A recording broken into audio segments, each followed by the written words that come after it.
Okay, time for a new video, and if this is the first video you've seen of mine, then thank you very much for checking it out. It is greatly appreciated. Feel free to take a look at older videos of mine if you so wish, and if you are returning to my channel, again, that is greatly appreciated. As always, please respect my opinions as I will with yours. Apologies for the average quality of these videos and for the fact that I don't really edit them. I should say that yesterday I made a Eurovision update video. This video will be shorter, all being well. But in that video yesterday, I wasn't quite 100%. I was feeling a little bit under the weather. Thankfully, 24 hours later, I am pretty much back to full fitness, so there shouldn't really be any coughing or spluttering or anything like that in this video, hopefully. Also, any background noise, it just can't be helped. So, today I'm going to be talking about Melodifestivalen, and specifically the second semi-final of the show. Now, for some reason I haven't got it all loaded up in front of me, so I'm going to have to do that. Apologies, I'm well prepared. Oh dear dear. So yes, Melodifestivalen, which, as I'm sure you all know, is the Swedish national selection for Eurovision. It's been running for a very long time. Semi-final one was in Gothenburg last week. We know that Victoria and Mohombi have gone straight through to the final in Stockholm in about a month's time. We also know that Nano and Anna Bergendahl have gone through to the second chance round for another opportunity to get through to the grand final. What I do know is that apparently the TV ratings for the first semi-final were lower than they have been in many years in Sweden. I don't think it's a cause for concern at all, though. Moving on to semi-final 2, which will take place at the time of recording this video tomorrow in Malmö, at the Malmö Arena, which of course staged Eurovision in 2013 when Denmark won. That seems like a long time ago now. 7 songs again then. You can listen to snippets of the songs online, and you can also view rehearsal footage, very brief rehearsal footage of these performances. All you need to do is to go on to, but the website I've got up in front of me is blog.svt.se, and I imagine that you will be able to find the rehearsal footage without too much hassle. So, 7 songs, here are my thoughts, and I have some notes in front of me that I made just a short while ago. Song 1 is Army of Us by Andreas Jonsson, and he is something of a Melfest veteran. He's competed loads of times. He's very nearly represented Sweden in the past as well. This song, the music and lyrics, are by Andreas Jonsson, Jimmy Jansson, Sarah Ryan, Andreas Johansson and Sebastian Thott. This is relatively up-tempo. I, for some reason, was expecting something more downbeat, but no, this is a relatively up-tempo song. He's a very experienced performer. He's dressed fairly casually. He's got a band on stage with him. It's a rather rousing sort of tune. It's nothing spectacular. I suppose it does sound somewhat similar to stuff that we've heard before in Melfest. I've written here that it's not super original, but visually it looks okay. His vocals are okay. It's just lacking colour, I guess, and it's lacking a bit of magic. But it's not a bad song, but let's be honest, this is not going to win, is it now? Song 2, I Do Me, performed by Malu Pritz, who is a newcomer on the scene. This song, written by Isa Tengblad, who of course has been in Melfest before, and probably will return at some point. Elvira and the Fjord, Fanny Arneson and Adele Sechal. Now I'm just going to take a look here and see. Yes, so Malu, it says here, was born in 2003. So she is a very young performer, not as experienced as the person before her in the running order here. The notes I've got here, she's wearing yellow plaid. Is that what you call it? Looks like it to me. It's simple, it's catchy, It's not as messy as High 15. I'm not really sure why I'm comparing this song to No Drama by High 15. I suppose because it's young performers front and centre. But whereas that performance last week really just came across as a bit uninspired and messy, this seems a little slicker. It seems a lot cleaner. It seems more enjoyable to watch. I've got here as well that she looks like Zara Larsson. I mean, she really does. There's a sort of purple colour scheme. There's a couple of dancers. It doesn't look bad. It doesn't look bad. But again, it's lacking that little something extra. And I really don't know how this song is going to do. I'm not a big fan of the title either. But there we are. Minor quibbles. Excuse me. Moving on to song 3 of this semi-final, and it's one of the big contenders here, Oscar Enestad, with I Love It. The music and lyrics are by Emmanuel Abrahamson, Parker James, and Oscar himself. He's 21. He was part of the Foo Conspiracy, or Fo&O, whichever one you prefer. They've been in Melfest before, and he, I suppose, is a bit of a heartthrob figure. Blonde hair. This song, then, I have written here about his vocals. I suppose they could be a bit stronger, but maybe he's holding them back in preparation for the big night. The lyrics, yes, he's sort of talking about his relationship with an older woman. It might well be his current partner. I don't know the whole story. Saying how his parents don't like it, but he finds it exciting. Well, I wonder what your parents think about you singing this song, then. What else have I got here? Yes, he's performing in a box. Well, I say a box. He's not trapped in it by the looks of it. It lights up pink. There are petals floating down from somewhere. The camera pans around him. It's a fairly good song, but I wouldn't say it's outstanding.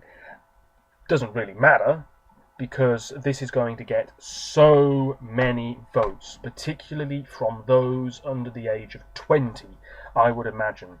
As far as I'm concerned, this will be going direct to final, but who knows? Stranger things have happened, of course. Song 4 is Leve Livet, Live Life, performed by Jan Malmshoer, and this song was written by Anders Rethoff, Elin Rethoff, and Johan Beierholm. Jan, I think, is the oldest performer this year. He might well be one of the oldest, if not the oldest person ever to perform in Melfest, although don't quote me on that. He's 86. He's got 5 kids. I'm not sure why I said that. It's not entirely relevant. He's been in loads of films, and he has been in Melfest before, just a very, very long time ago. I don't think I'm making that up. I think he has been in it before. Anyway, long story short, this song, what have I got written down here? It's a relatively cheery song, but it stands no chance. He's wearing sort of normal clothing here, sort of like it was like a buttoned-up cardigan. His glasses are on. It's very, very simple. There's a sort of there's a sort of street scene in the background. There's a Chronicles of Narnia lamppost thing going on, a couple of tables, a couple of dancers. I don't speak Swedish very fluently at all, so I really don't know exactly what he's talking about, or singing about rather.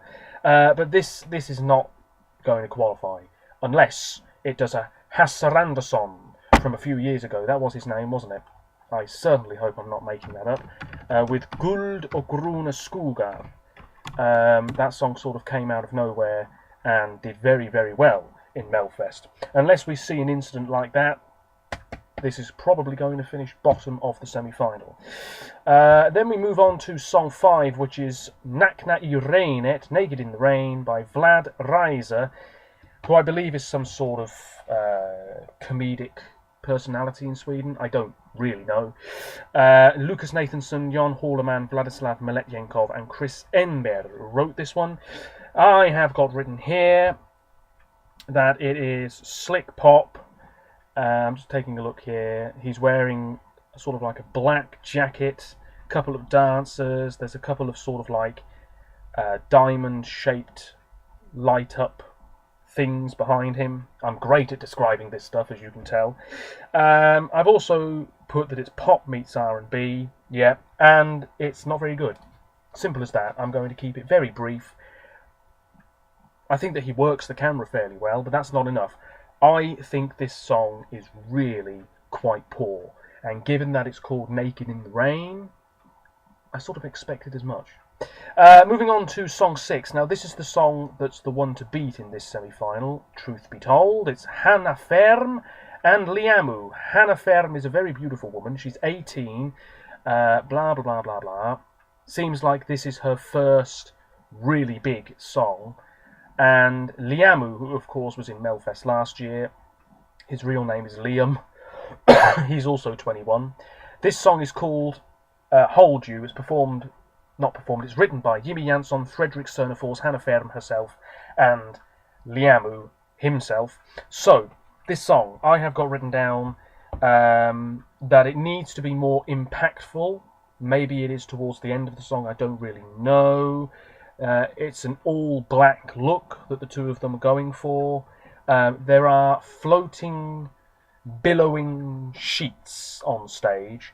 I'm not entirely sure that's a great thing to do. I think it could be even simpler. I think they've added them there just so there's something there to avoid the performance being really very plain. I don't know. I've also written down here that it sounds like Don't Let Me Down by the Chainsmokers.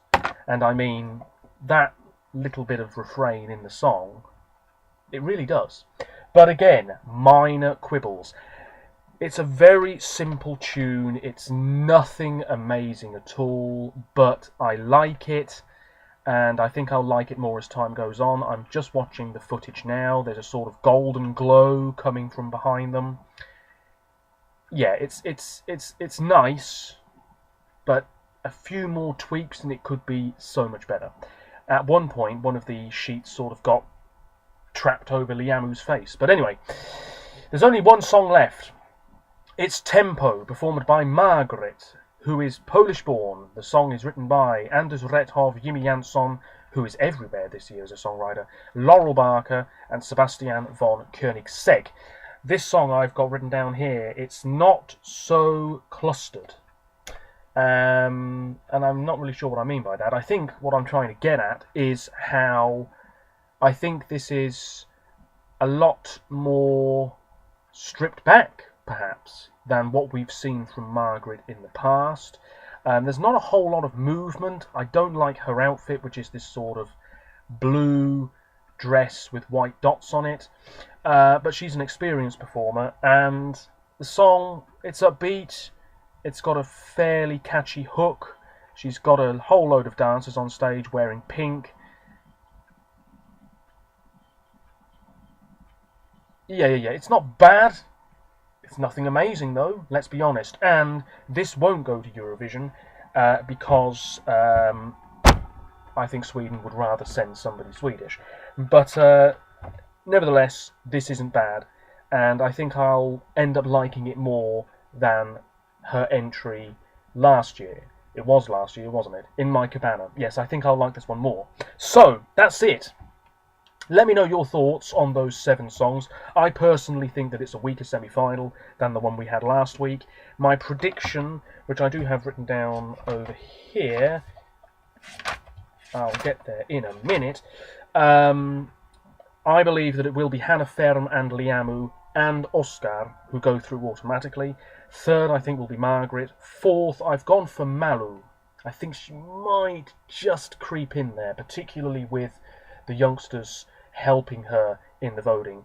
Andreas, 5th. I think it might be really close. So if I'm wrong, I'm wrong. I wouldn't be surprised. And then Vlad and Jan being knocked out straight away. I just would be gobsmacked otherwise. And then my personal preference at this moment in time, Hannah Ferm and Liamu and Margaret, my top 2, and then Andreas and Malu my third and fourth. Oscar, my fifth. I do like that song, but I need to hear it a few more times to really maybe nudge it up a few places. And then again, Vlad and Jan, my bottom two. There we have it. Let me know your thoughts. Do you think I'm talking a load of rubbish? Do you think that Andreas will go through? Do you think that he might be a surprise package? Do you think that Hannah Fermandliamu will flop? They're one of the favourites to win the whole thing. But will they end up flopping? It's possible. You've got to think as well, if they go to the final, what the juries are going to think of it. So yeah, there we go. Nothing as strong as Victoria, though, in my opinion. And that's it. That's it. Nothing else to say. Thank you very much for watching. At the time of recording this, the UK picks its entry this evening, and Poland reveals its entry at some point today as well. Yesterday, in my Eurovision update, I said about Russia, I wonder if they will pick Sergei Lazarev. And what do you know? They've picked Sergei Lazarev, the worst kept secret in the world of Eurovision. And apparently his performance in Tel Aviv will be very different to his performance a few years ago in Stockholm. So I wonder if that will put people off. I don't know. I just want to show this as well before I disappear. This is my notebook. It's in pencil, it's back to front, you won't really be able to see it, but this is just essentially documenting all the national finals that are taking place, because I do blog posts as soon as I can after each country reveals its entry for the competition.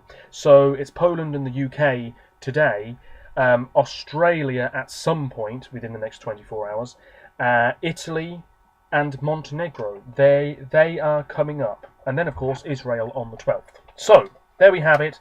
I am going to stop rambling now. This video is much longer than I anticipated. Let me know your thoughts in the comments below. And until next time, thank you very much for watching. Bye for now.